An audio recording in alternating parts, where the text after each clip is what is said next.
It's been a real journey, and tonight made it all feel worthwhile. How you feeling? I feel great.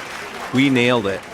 We brought in some of the most extraordinary people on the planet, and we've got the momentum we need for the 100th anniversary.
Spirit of women making their mark, it is my great pleasure to welcome the groundbreaking woman who will give our first award, Mayor Kara Spencer of the City of St. Louis.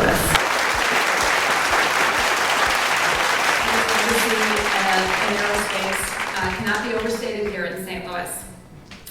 Rhonda Homnebergy has over 25 years of aviation experience.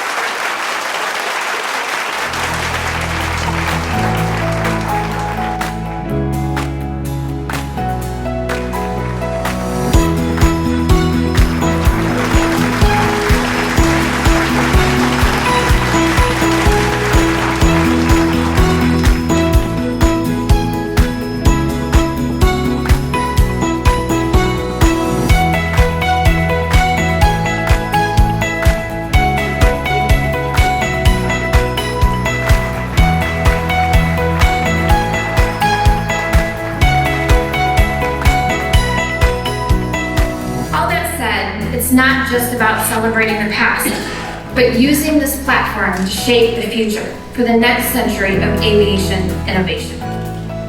For Boeing, St. Louis is all about the future. One of those leaders is Teresa Claiborne, the first African-American female U.S. Air Force pilot.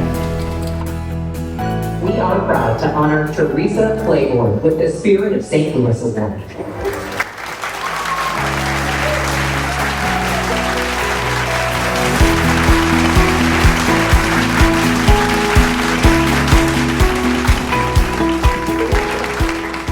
Thank you so much.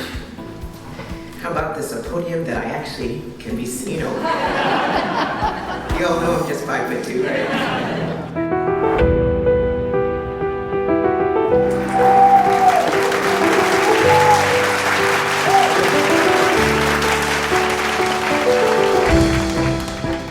Thank you so much to the Charles A. and Anne Morrow Lindbergh Foundation for this extraordinary honor. Thank you so much.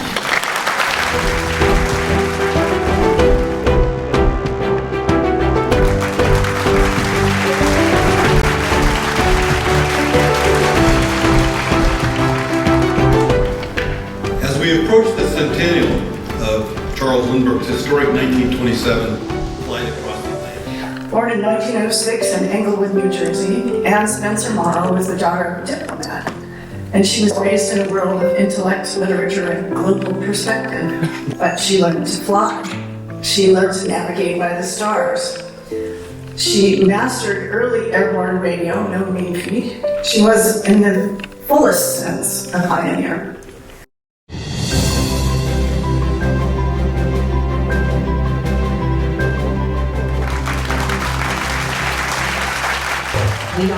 honor to present the Anne Morrow Lindbergh Award to Dr. Frances Levine.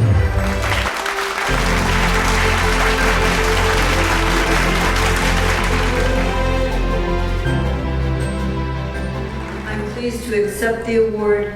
I'm pleased to have learned so much from Anne. Thank you so much.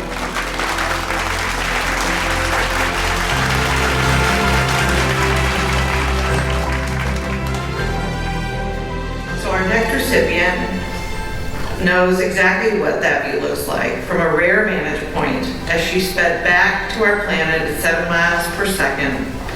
On April 10th, NASA astronaut Christina Koch splashed down after completing the Artemis II mission, becoming the first woman in history to journey around the moon. Good evening. I am NASA astronaut Christina Koch, crew member on Artemis II, Soyuz MS-10 and 12, and ISS expeditions 59 through 61. I am joining you in spirit from NASA's Johnson Space Center in Houston, Texas. Being part of the first crewed lunar mission since Apollo 17 was the honor of my lifetime. Since our return, I understand is this: none of us are first alone. I am nothing without Katherine Johnson, Mae Jemison, Kathy Sullivan, and yes, Anne Morrow Lindbergh. I'm deeply honored to receive this prestigious award. I only wish I could be with you there this evening. I am inspired by work like that of this foundation.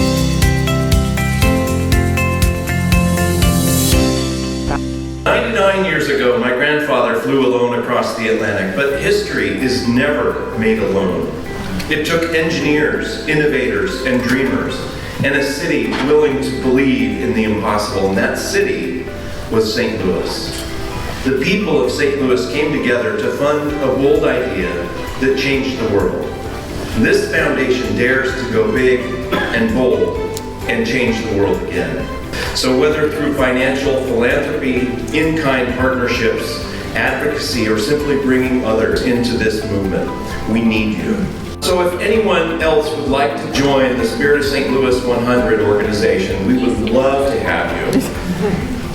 Thank you for joining us tonight, all of you, in the coming year, as we celebrate the next century of flight. Good night. I think that when the astronauts, Neil Armstrong and General Jimmy Doolittle and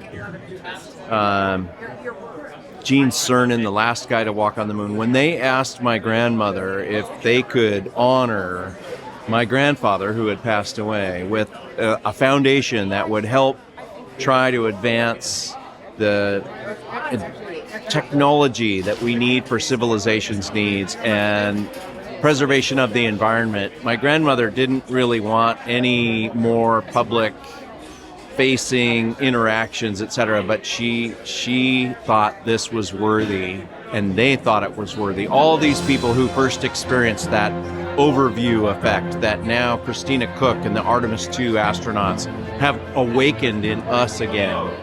That's incredibly powerful, but we knew we needed to carry this into the 100th. We need to tell people about this mission, and our payload is not just that message, it's education for kids. We need to inspire the next generation that are going to solve the problems, the grand challenges facing humanity, and we're on the way to doing that.